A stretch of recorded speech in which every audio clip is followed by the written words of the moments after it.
खुलुमबाय नोंथांमोनखौ गोदान आपडेट चेनेलाव फिन बरायफिननाय थालायबाय आंनि गोसो गोरबोजों। दिनैनि भिडिअआ जोबोद इम्पर्टेन्ट, नोंसोर भिडिअखौ जोबजासिम नायबानो जाबाय। आं नोंसोरनो फारसेनिफ्राय क्लियारै खोन्थालांगोन, भिडिअखौ जोबजासिम नायबानो जाबाय।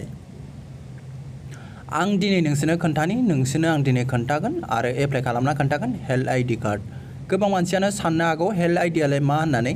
हेल्थ आइडिया जाबाय मोनसे बेमार कार्ड। जोङो डाक्टरफोरनाव जोङो मेडिकेलफ्राव जोङो ट्रिटमेन्ट लायो। बैफोर ट्रिटमेन्ट लानायफ्रा बे हेल्थ आइडियाव रेकर्ड जानानै थायो। बे हेल्थ आइडिखौ नोंसोर बानायनो थाखाय नोंसोर आधार कार्डजोंबो हागोन आरो जायफ्रा आधार कार्ड गैया नोंसोर मबाइल नाम्बारजों हागोन आरो लोगोसे नोंसोर ड्राइभिं लाइसेन्सजोंबो बानायनो हागोन। नोंसोर भिडिअखौ फारसेनिफ्राय नायबानो जाबाय। आं नोंसोरनो फारसेनिफ्राय स्टेप बाय स्टेप खोन्थालांगोन। नोंसोरो बेखौ एप्लाइ खालामखांनायनि उनाव नोंसोरो डाउनलड खालामना लानो हागोन, लोगोनो मोनखायो। नोंसोरो बेखौ एप्लाइ खालामबानो जाबाय।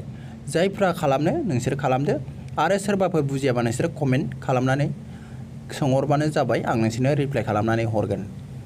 अन्नानै जायफ्रा गोदान चेनेलखौ साबस्क्राइब खालामनानै लाबानो जाबाय बेफोरबायदिनो गोदान भिडिअ मोनबाय थानो थाखाय। अब्ला भिडिअखौ जागायनोसै, भिडिअखौ फारसेनिफ्राय नायबानो जाबाय नोंसोरो।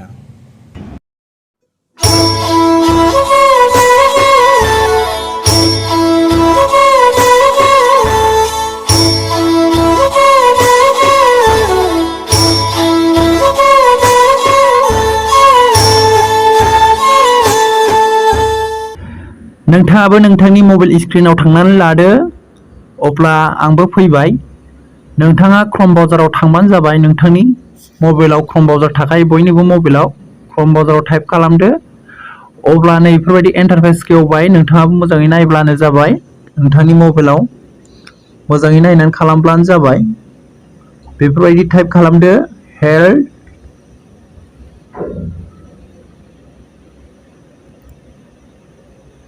आइडि। हेल्थ आइडि नोंथाङाबो नोंथांनि मबाइलाव बेफोरबायदि टाइप खालामनानै सार्च खालामदो। अब्ला बेफोरबायदि इन्टारफेस खेवबाय। नोंथाङा मोजाङै नायब्लानो जाबाय। भिडिअखौ नायदो, बोखोदो। बेयाव नोंथाङा जेरावबो थुनाङा, फार्स्टआवनो थांफिनदो। दायो फार्स्टआव नुगोन नोंथाङा हेल्थ आइडि हम, नोंथाङा बेयाव क्लिक खालामदो।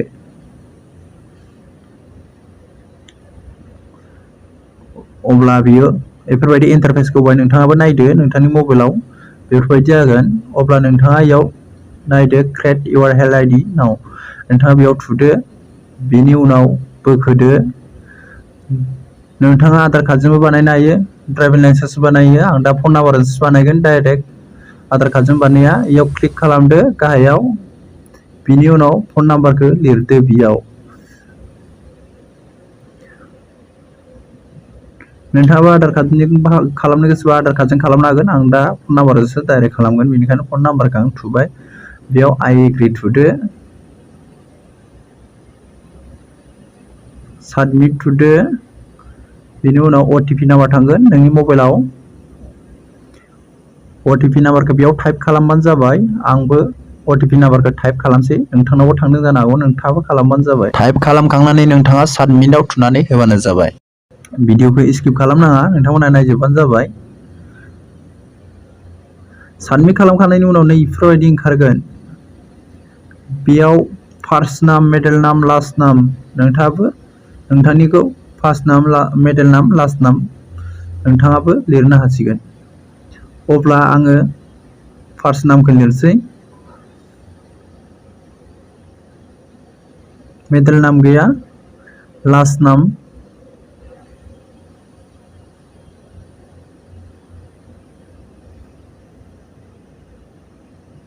बेनि उनाव जोनोम सान,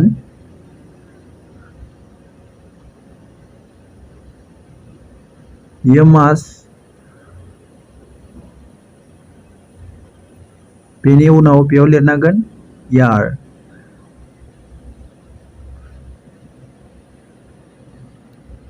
बेयाव लिरनोसै आङो, नोंथाङाबो नोंथांनिखौ मोजाङै लिरबानो जाबाय।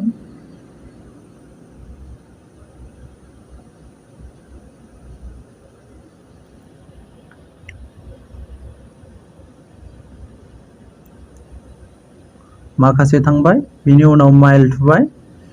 बेनि उनाव PSR, बे PSR आ PID खालामनांगोन नोंथाङा। आंबो आइडि खालामबाय, नोंथाङाबो खालामना लाबानो जाबाय। बेयाव पासवर्ड खालामदो, पासवर्ड थुदो, नोंथाङा पासवर्ड बानायबानो जाबाय।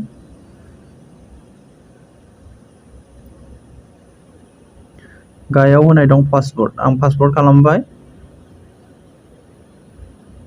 नोंथाङाबो नोंथांनि मबाइलाव पासवर्ड खालामनानै होबानो जाबाय। अब्ला आंनि एड्रेसखौ होबाय। बेनि उनाव एड्रेसखौ होखांनानै स्टेटआव फैनोसै, रायजोआव।